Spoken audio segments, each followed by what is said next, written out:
ऐसन रूपवा सजावल का होई जब देखी न के हो गौर से।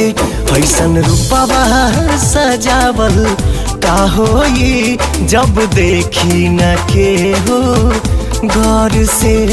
जब देखल चाही तू करेलू नहीं, मन गुजरेला गजबे दौर से।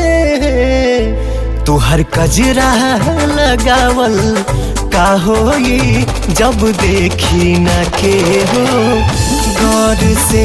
ऐसन रूपवा सजावल का होई जब देखी न के हो गौर से।